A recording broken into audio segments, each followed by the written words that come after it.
o pleno conhecimento do Filho de Deus, que é Jesus. Olá pessoal, é sobre isso que eu vou falar hoje, porque isso é extremamente importante, é sério para cada pessoa que está hoje em Cristo Jesus. Ela tem que ter em si o pleno conhecimento do Senhor Jesus, sim, sem dúvida alguma.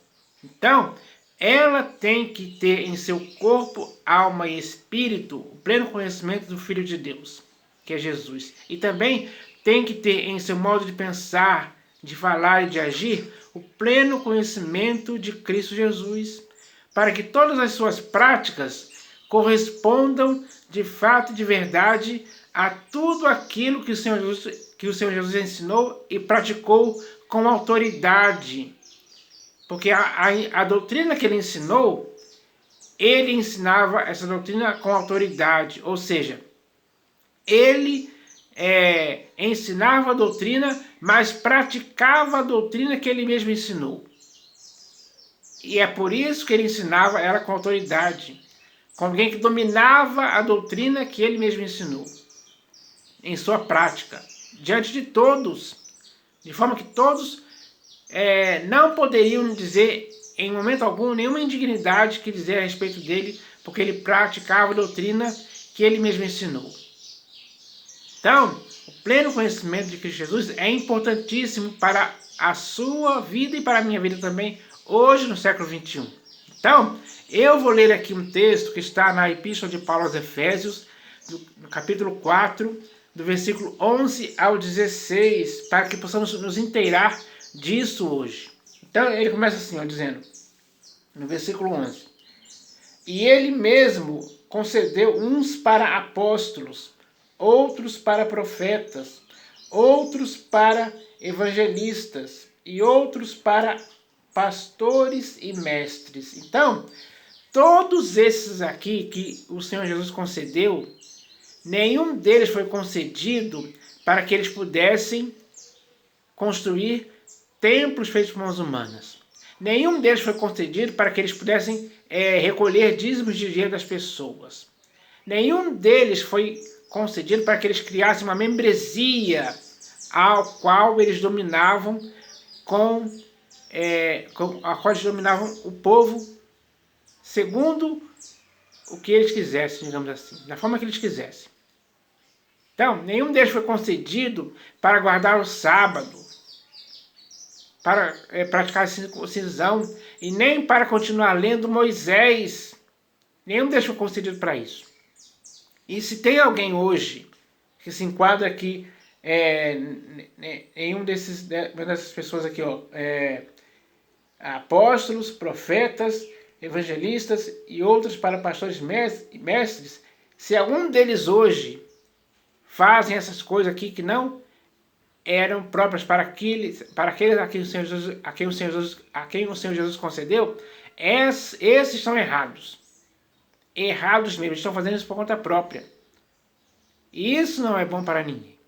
Então, essas pessoas que fazem isso hoje, elas não estão tendo em si mesmas o pleno conhecimento do Filho de Deus. Então, ele diz aqui, ó, ele continua dizendo assim, ó, com vistas ao aperfeiçoamento dos santos, para o desempenho do seu serviço, para a edificação do corpo de Cristo. Então, esses profetas, esses apóstolos, profetas, evangelistas e outros, e pastores e mestres, eles foram concedidos com o objetivo de que eles pudessem estar agindo para o aperfeiçoamento dos santos, para o desempenho do serviço dos santos e para a edificação do corpo de Cristo, que era constituído pelos próprios santos. Eles foram concedidos para esse objetivo apenas, especificamente. Então eles não podiam fugir disso em tempo algum. Eles deveriam praticar isso aqui. Essa é a verdade simples, que muitos hoje já não estão de acordo com isso, porque se envolveram em outras coisas erradas que não tem nada a ver com isso. E essas coisas erradas que eles se envolveram não está servindo para a edificação do corpo de Cristo em tempo algum. Pelo contrário, está desviando as pessoas do pleno conhecimento de Cristo. É aí que se inicia o erro. E esse erro não pode continuar. Tem que parar. Mas é difícil parar. Porque hoje, infelizmente, muitos pastores, bispos e apóstolos estão totalmente envolvidos com outras coisas erradas por aí. Estão desviando as pessoas, fazendo elas tropeçarem, manipulando essas pessoas para induzir elas ao erro. Isso é ruim demais. Aí ele continua dizendo aqui, ó. Com vistas ao aperfeiçoamento dos santos, para o desempenho do seu serviço, para a edificação do corpo de Cristo, até que todos cheguem à unidade da fé e do pleno conhecimento do Filho de Deus, à perfeita varonilidade, à medida da estatura da plenitude de Cristo. Então, eles foram concedidos para fazer isso. Para fazer com que todos pudessem chegar, como ele está dizendo aqui, à unidade da fé. E também do pleno conhecimento do Filho de Deus, que é o Senhor Jesus. A perfeita varonilidade. Então, todos têm que ser perfeitos varões. Homens e mulheres têm que ser perfeitas, sem impedimento algum. Perfeitas mesmo, tanto diante de Deus como diante dos homens. Procedimento exemplar, irrepreensível, saudável, sem dolo algum, sem mácula alguma. É isso que significa chegar à varonilidade, como diz aqui para ele, chegar ao pleno conhecimento do Filho de Deus, à perfeita varonilidade, à medida da estatura da plenitude de Cristo. Então, cada pessoa a quem esses homens foram concedidos para que eles pudessem chegar à plena, à medida da estatura da plenitude de Cristo. É isso que devemos entender, que devemos viver assim. Devemos ser aqui exemplos de Cristo Jesus. A mesma prática que o Senhor Jesus teve, nós devemos praticar igual. Isso é o que vai nos levar a sermos perfeitos. Então, o exemplo tem que partir de nós mesmos, para que o mundo veja em nós o próprio Cristo Jesus, em pessoa, em nossa própria vida diária, comum, entre as pessoas. Aí ele continua dizendo aqui, ó, para que não mais sejamos como meninos agitados de um lado para outro. Ou seja, ele está dizendo aqui, ó, para que não sejamos mais como meninos, ou seja, não sejamos mais como crianças infantis, sem maturidade espiritual, ou física, ou mental. Ninguém pode ver na criancice praticando coisas de criança, precisando de leite a vida inteira. Não, pessoal. Temos que precisar sim de alimento sólido, que é próprio para aqueles que chegaram à plenitude de Cristo. Então ele diz aqui, ó, para que não mais sejamos como meninos, agitados de um lado para outro e levados ao redor por todo o vento de doutrina. Quantas pessoas hoje por aí, nesse meio evangélico, estão sendo levadas ao redor por todo o vento de doutrina, que surge. Doutrina disso, aquilo, que ensina elas a praticar coisas erradas. Coisas que o Senhor Jesus não aprova e nem concorda em tempo algum. Porque quem ensina outra doutrina para levar essas pessoas para essas doutrinas erradas, estranhas e perversas, eles, infelizmente, estão todos errados.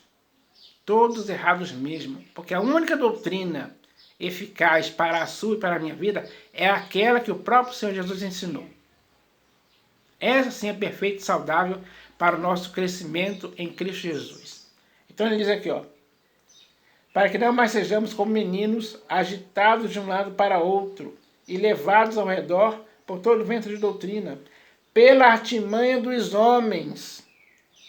Então, eles inventam essas doutrinas pela artimanha deles. São doutrinas engenhosamente inventadas para induzir as pessoas ao erro. Levados ao redor por todo o vento de doutrina, pela artimanha dos homens, pela astúcia com que induzem ao erro. Então, eles usam essas doutrinas estranhas, conforme a astúcia dele, para induzir as pessoas ao erro. Quantas pessoas hoje estão induzidas ao erro porque receberam doutrinas erradas, aprenderam doutrinas erradas, que desviaram essas pessoas da verdade, da graça, do evangelho, da sã doutrina, da nova aliança, enfim, levaram essas pessoas a anular a graça, a desfazer o escândalo da cruz. Quantas pessoas estão envolvidas nisso hoje? São muitas. Isso é errado.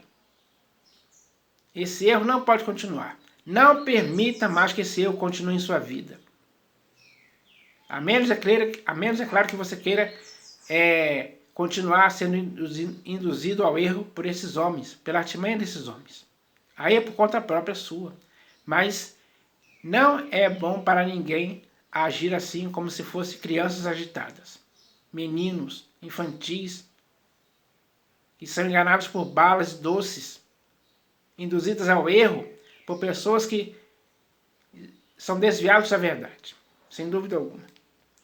Aí ele diz aqui, versículo 15. Mas, seguindo a verdade em amor, cresçamos em tudo naquele que é a cabeça, Cristo. Então, seguindo a verdade em amor. Devemos seguir a verdade em amor, para que possamos assim crescer em tudo naquele que é a cabeça, Cristo. Cristo é a sua cabeça, é a minha cabeça. É a cabeça do corpo da igreja. Nós somos a igreja. De quem todo o corpo, bem ajustado e consolidado pelo auxílio de toda junta, segundo a justa cooperação de cada parte, efetua o seu próprio aumento para a edificação de si mesmo em amor. Então, a nossa edificação em Cristo tem que ser em amor. Sempre. Isso sim é que constitui uma igreja saudável e perfeita. A igreja que o Senhor Jesus quer ver nesse mundo é essa. Então, se você não está nessa igreja, é hora de avaliar isso, de rever esse seu conceito de igreja ao qual você foi induzido ao erro, a pensar que é assim. Então, tome muito cuidado com essas questões aí, porque você pode estar longe da verdade, nem se deu conta disso ainda, nem percebeu isso ainda, que está sendo induzido ao erro por homens que estão desviados da verdade. Então, chegou a hora de analisar essa questão, para que agora você possa entender isso. E ao entender isso, você tem que sair desse erro, fugir dele, escapar, sair fora e voltar novamente para o corpo de Cristo. Essa é a mensagem de hoje, em nome do Senhor Jesus. Amém.